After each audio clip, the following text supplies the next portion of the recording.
My name is Julia. I'm 27 years old and I work at a small interior design firm in Seattle. My job is busy, but I love it. It's one of the few things in my life I get to choose for myself. The rest, well, I barely have a voice in my own family.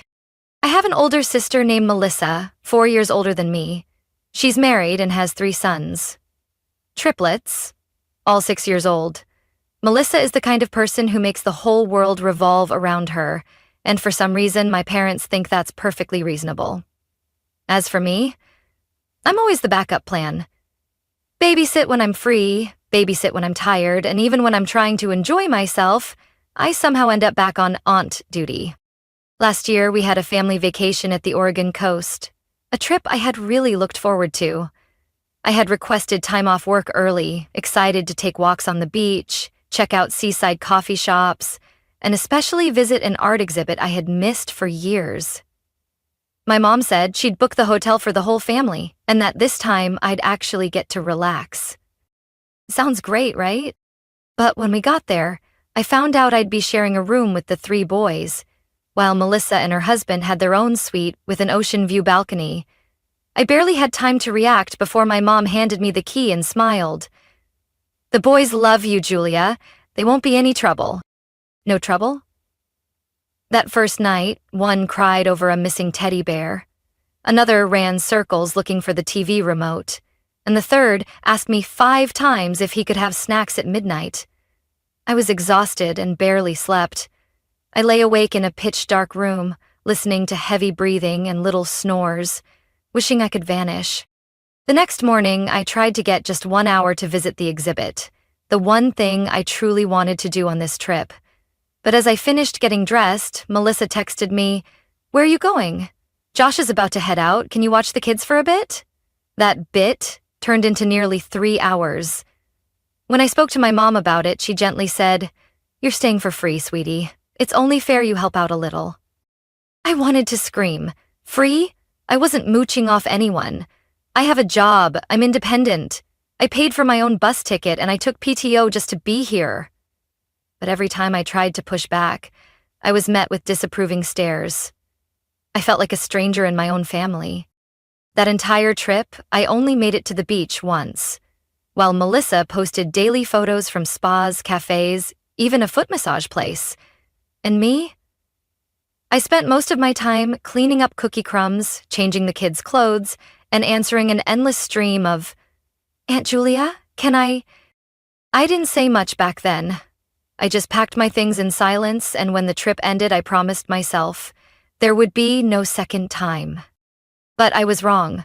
This year, another family trip is coming, and my parents are already planning like everything will go the same as before. No one asked me anything. They just sent the itinerary and a message. "Summer trip, we're all going together, just like every year."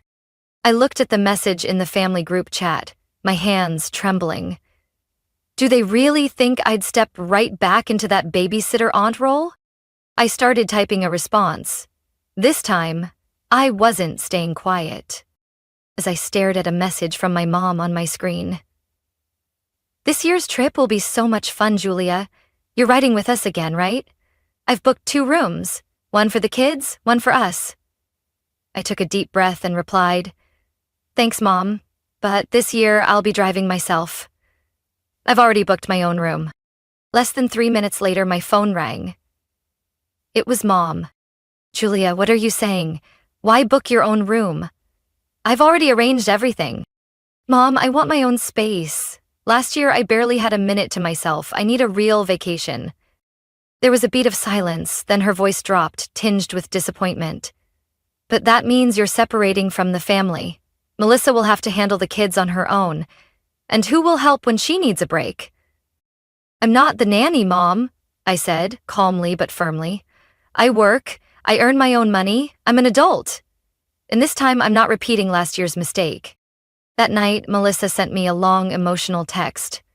She said she was overwhelmed, tired, and felt betrayed that I wasn't stepping up like before. She reminded me that I'm still single with no kids, so helping out is the least I could do. I didn't reply right away. I needed to think, to not act out of anger. But when I read the part where she wrote, I just wanted us all to have a fun family vacation, and now you're acting like you've been deeply wronged. I put my phone down and felt something inside me snap. A few days later, Dad called. He wasn't angry, just concerned.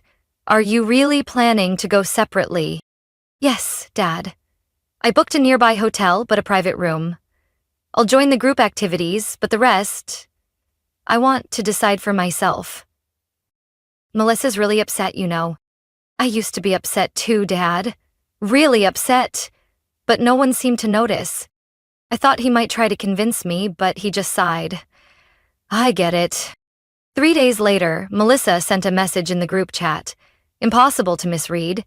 Have your personal vacation, Julia. But don't expect the family to be happy if you skip everything just because you want freedom. You don't get to do that. I didn't reply, but I added an extra layer of privacy protection to my hotel booking.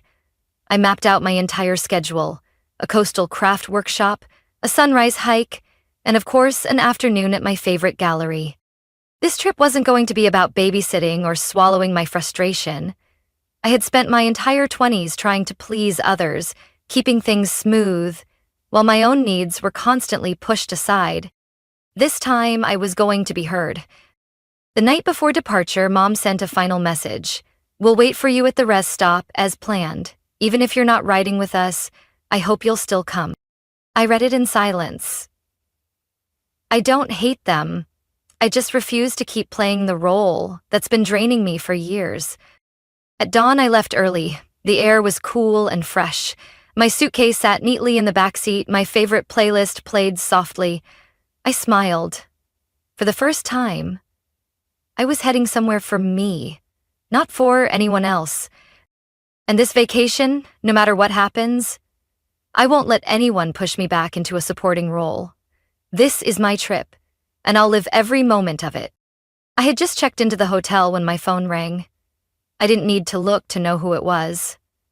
I took a deep breath and answered. Where are you? Melissa's voice cut through the speaker, cold as steel.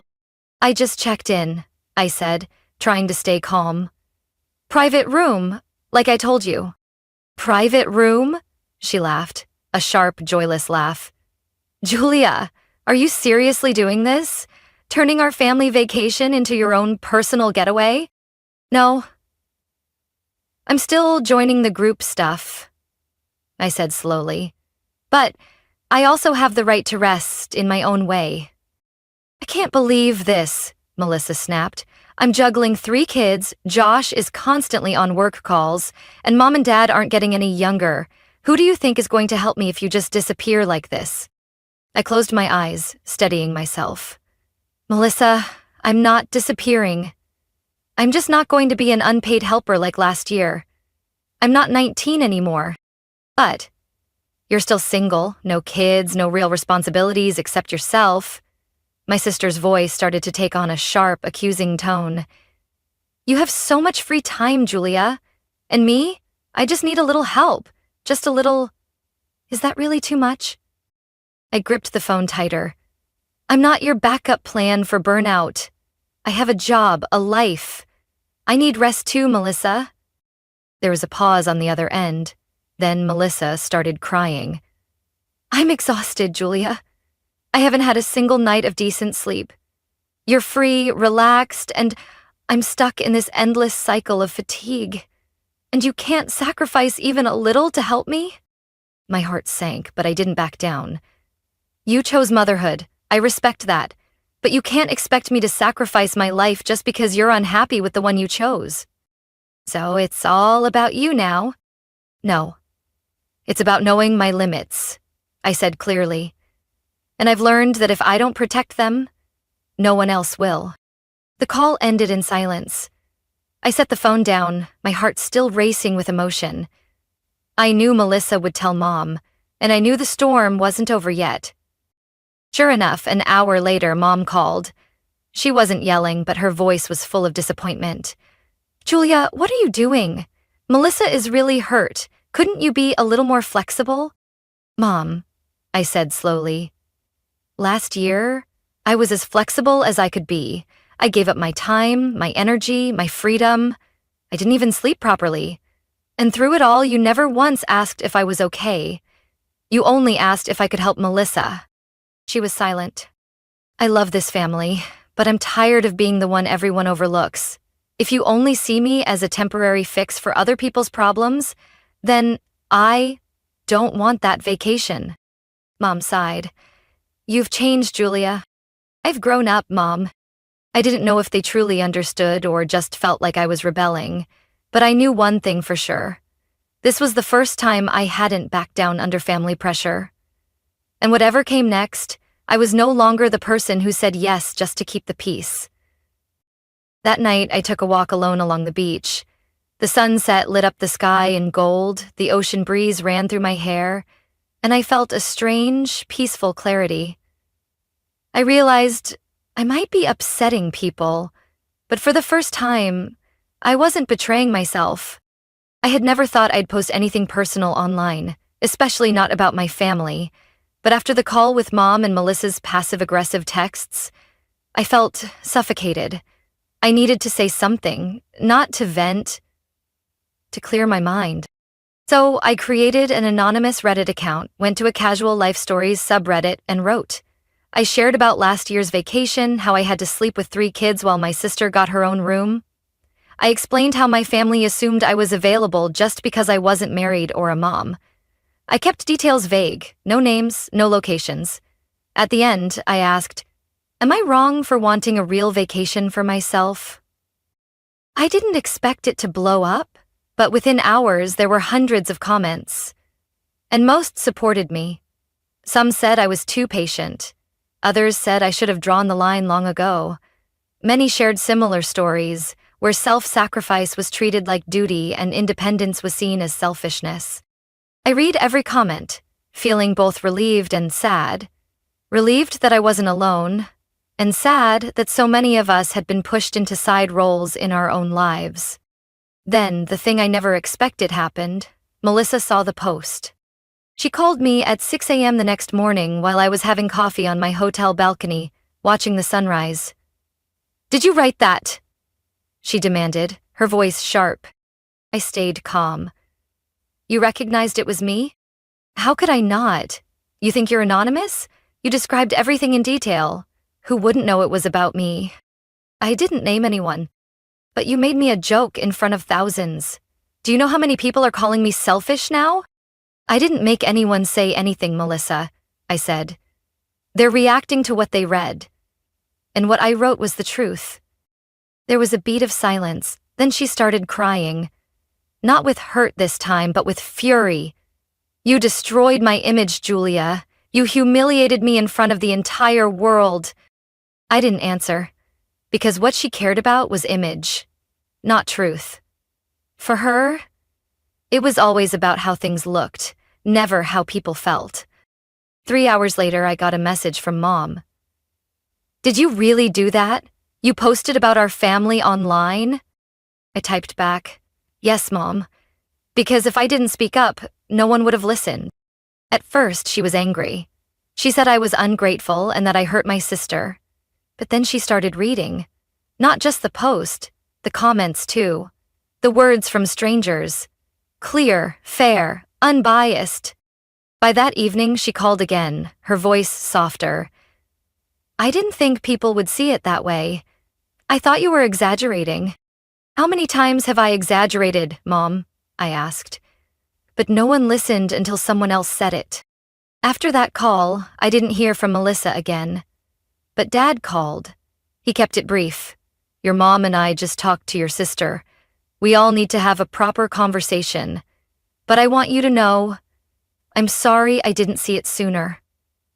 About everything. I was stunned. I couldn't remember the last time I'd heard Dad say sorry.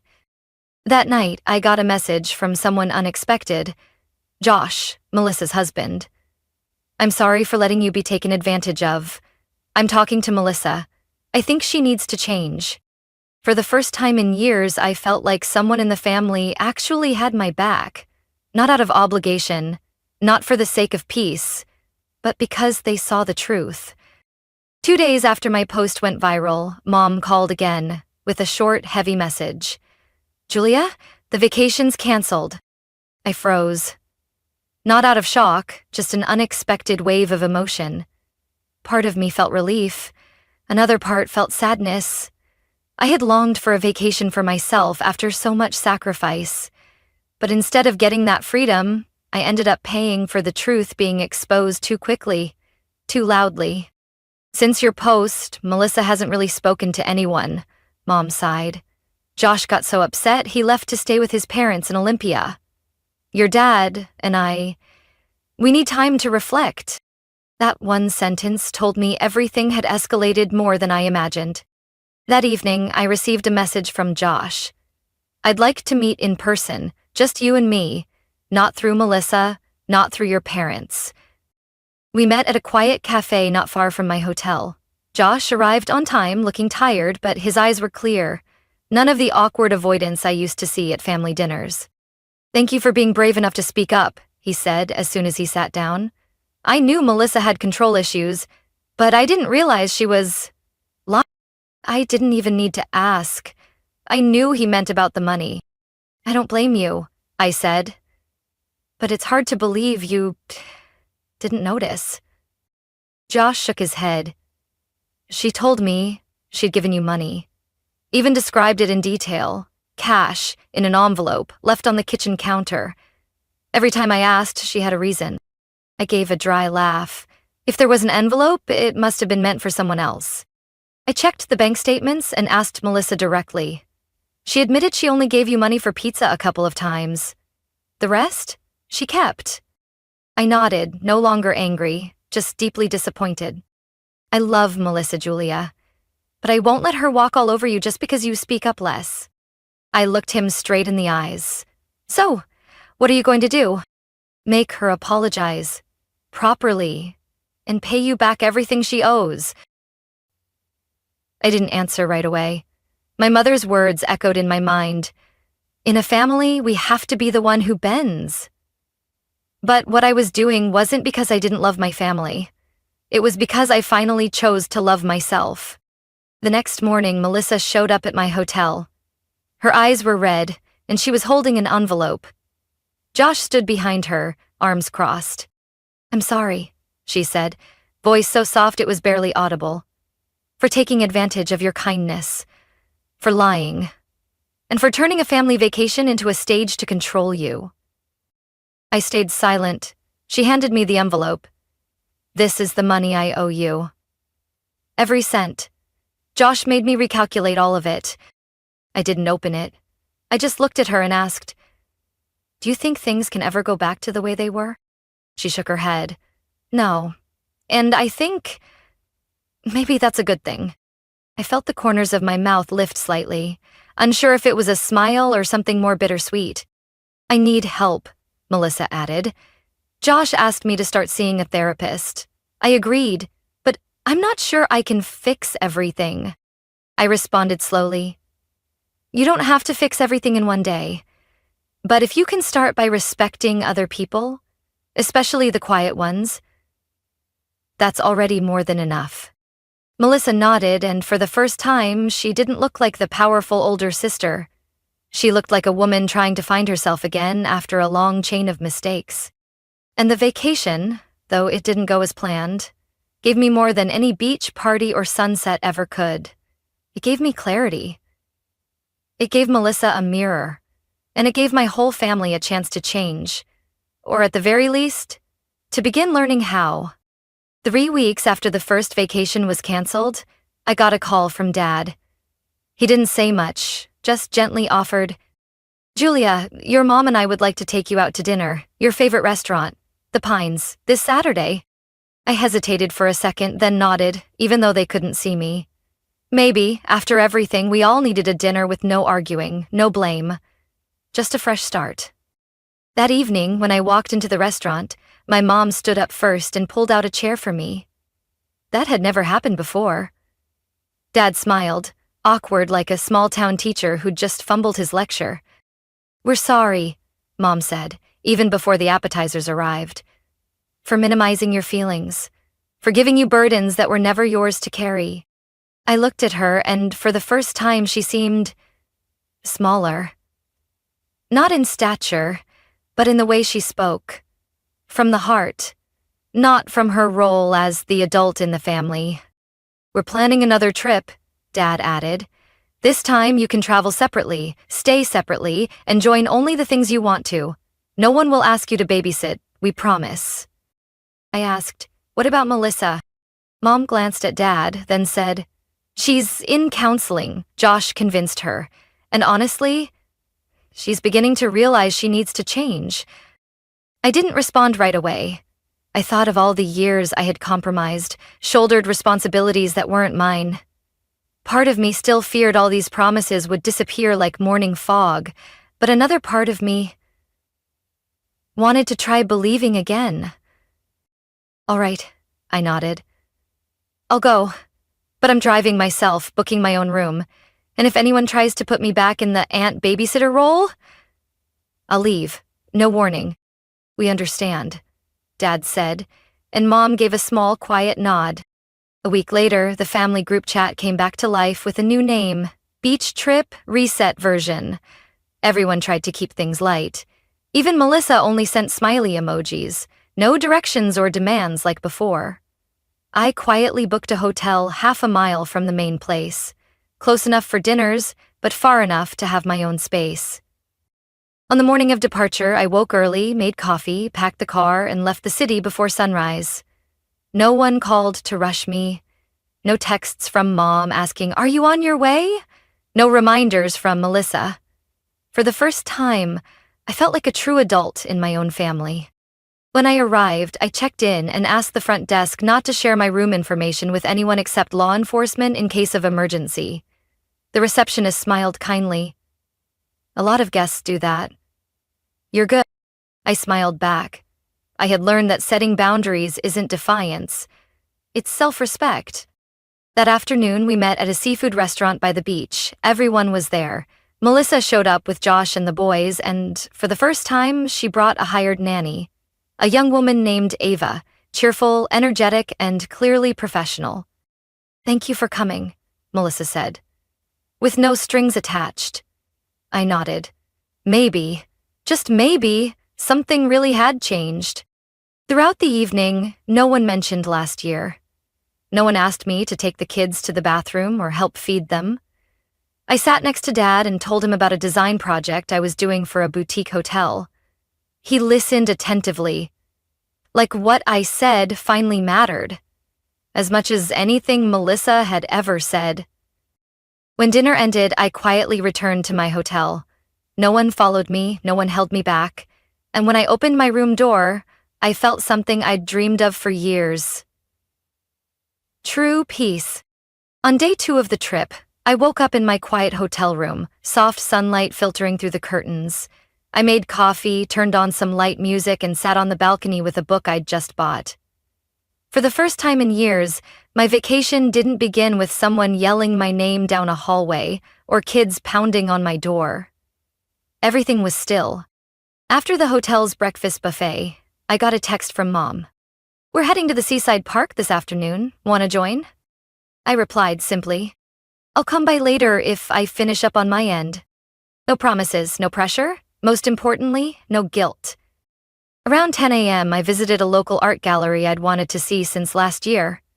I wandered through the paintings, studying each brush stroke, and for the first time, I felt this vacation truly belonged to me. Just as I was leaving the gallery and planning to grab coffee by the beach, my phone buzzed. It was Ava, the nanny Melissa had hired. "Hi, Julia. I'm sorry to call, but Melissa asked me to see if you could watch the boys for about 15 minutes. She said it's urgent." I didn't answer right away. A chill ran down my spine. I took a deep breath, steadying myself. "Ava, I think you're great," I said slowly. "But I'm not the babysitter. If Melissa has something urgent, she should have planned ahead or made other arrangements." "Yes, I understand. I'm just doing what she told me to." "That's okay. You're doing your job. Thanks for calling." I hung up, then immediately texted Josh. "Your sister's trying to pass the kids off to me again, this time through Ava." 2 minutes later, Josh called. His voice couldn't hide his frustration. "Thank you for telling me. I'll take care of it." That afternoon, when I showed up a little late to the seaside park, the energy had shifted. Melissa didn't look at me, and Josh was off playing soccer with the boys. Mom came over, holding a lemonade, and said quietly, "We heard about what happened earlier. I'm sorry." Melissa should have known better. I simply nodded. I wasn't here to keep arguing. I was here to live true to myself. While the family rested under the shade of the trees, Melissa finally spoke up. No sarcasm, no complaints, just a simple sentence. "Thank you for not making a scene earlier." I looked at her, calm and steady. I don't need to raise my voice for someone to realize what shouldn't be done. "I've said enough." Josh nodded silently, a quiet confirmation. And from that moment on, no one brought up just a few minutes of help again. The following days passed peacefully. I took walks alone, visited seaside cafes, and even befriended a local artist who invited me to join her outdoor painting session. When the family had group activities, dinners, the aquarium visit, or a beach barbecue, I joined on my terms. Enjoyable, never forced. I wasn't avoiding them, but I also wasn't allowing myself to be pulled back into an old role. On the final day of our vacation, the whole family gathered on the beach, the sunset casting golden light over the waves. Melissa sat next to me, for the first time not glued to her phone or chasing after the kids. "You've really changed," she said softly, and I think I'm starting to learn to accept that. I smiled without saying anything, because I knew that real change doesn't come from promises. It comes from saying no, firmly, even when it's misunderstood. This vacation wasn't perfect, but it was the first time I felt truly free around my family. Not because they completely changed, but because I did first, and I held my boundaries. After the trip, I returned to my design studio and my usual rhythm. Everything slipped back into routine, but deep down, I knew something had changed for good. Not just for me, but for my family too. One weekday afternoon, while organizing drafts for a hotel project, I got a short email from Josh titled, "Update on Melissa." I opened it, not expecting what I read in the first few lines. "I took Melissa to her first therapy session this morning. It wasn't easy, but she didn't react like she used to. She listened." Josh shared that the therapist had said something that left both him and Melissa speechless. Being a mother doesn't mean losing your personhood, but it also doesn't give you the right to make others carry your responsibilities. According to Josh, Melissa cried through half the session when she realized how she had used motherhood as a reason to control those around her, especially me. At the end, Josh wrote, "I'm sorry it got this far, but thank you. If you hadn't stood your ground, Melissa might never have looked at herself." I didn't reply right away. Not out of coldness or anger, I just needed a quiet moment to feel something rare. Growth. From the very person who used to make me feel invisible. 2 weeks later, Melissa texted me to ask if I'd have lunch with her. I was hesitant at first, but I agreed. We met at a small cafe near the park where she used to take the kids. No children, no interruptions. She arrived on time, for the first time in years, with no requests, no complaints. "I've been to 4 sessions so far," Melissa began, "and each time, I realize I've never really listened to anyone. Not Josh, not Mom and Dad, and especially not you." I let her speak. I think being the oldest and growing up as the only adult in the house for a while, I got used to thinking everything should revolve around me. When I had kids, I panicked. And instead of asking for help the right way, I just expected it. Especially from you. I nodded lightly. "I understand. But understanding doesn't mean accepting. And you shouldn't have accepted it," Melissa said firmly, then gave a sad smile. "Josh hired a full-time nanny last week. Ava will help with school runs and teach the kids basic life skills. I'm not asking for your help anymore. I just hope one day you'll see that I'm changing." I looked at her for a long time. I saw the tiredness, but none of the old pride. Instead, there was something real. Humility. the clarity that comes after being overwhelmed for too long. From that day on, things started flowing in a new direction, slowly but steadily. Mom called me weekly, but always began with, "Are you free?" Not, "Can you help me with something?" Dad started sending me pictures of the garden bench he built himself, instead of asking me to do it for him. As for Melissa, she was still relearning how to be just a sister, not a commander. Sometimes the old instincts came back. But I knew how to hold the line now, and she was learning to stop before crossing it. I kept the healthy distance, not to stay away, but because I was rebuilding a bridge. One with stronger supports, clearer boundaries, but wide enough for both sides to meet if we both chose to walk across. When fall arrived, I received a handwritten card from Melissa. Just one sentence, written in the familiar, rounded handwriting I remembered from high school. "Thank you for not staying silent forever." I held the card for a long time, not because I was overwhelmed, but because I knew this wasn't the end of the story. But at least, from now on, I wouldn't be the only one listening without being heard. And that, for me, was a beautiful beginning to any kind of change. About a month after coming back from vacation, I got an unexpected message on Instagram. It was from Emily, the woman who worked at the little bookstore on the corner where I often spent my weekends. "Hi, Julia. I don't know if it's coincidence or fate, but I read that Reddit post, and I knew it was you." My heart skipped a beat. Not from shame, but because I never expected someone from my real life to connect with a story that began with frustration and ended with self-wrecked. Emily had always caught my attention, not because she was flashy, but because of the way she patiently introduced each book with a gentle smile. Always kind, never superficial, like someone who could see right through people, without needing many words. I replied, "I guess that post traveled further than I thought." She messaged back almost instantly. It did, because it was real. And because so many people have been Julia in their own families, but never found the words. We made plans to meet the following weekend at an outdoor art exhibit downtown. Nothing formal, just two people walking side by side, talking about art, books, and the boundaries everyone should learn to set early on. I didn't tell Emily how many sleepless nights I'd spent because of a careless comment from someone in my family, but I did share how I once learned to stay silent, and how I finally had to relearn how to speak up. She listened without judgment, and said one thing I'll never forget. "You're not selfish, Julia. You're just loving yourself, and there's nothing wrong with that." That's how my relationship with Emily began. Slowly. No pressure, no rush, no need to heal each other, just presence, listening, and mutual respect. As for my family, things are moving in the right direction, in their own way. Melissa continues therapy. Our conversations are no longer tense. One time, she even sent me photos of watercolor paintings she did in an art class. Instead of controlling, I'm learning to let go.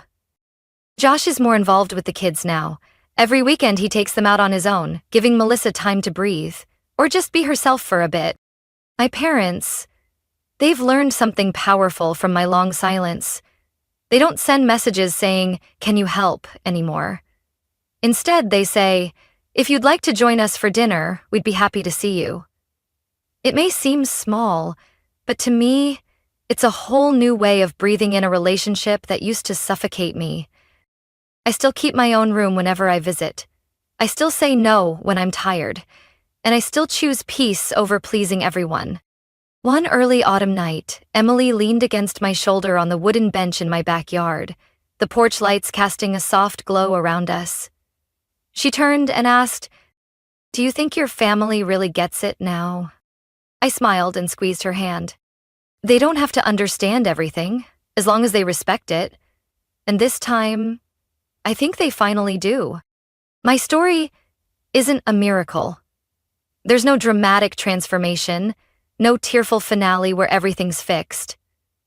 But it's a real journey, where I learned to stand my ground and learned how to love others by first being kind to myself.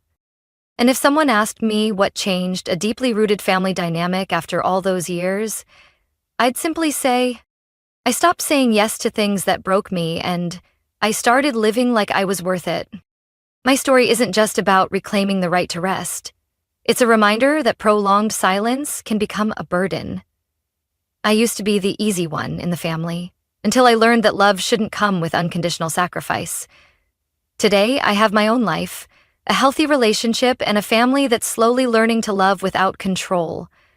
I'm no longer the free babysitter. I'm myself, whole and independent. What do you think about Julia's journey? Was she too firm? Or did she finally do the right thing to protect herself? Share your thoughts below, and don't forget to follow the channel for more powerful stories about family and personal boundaries.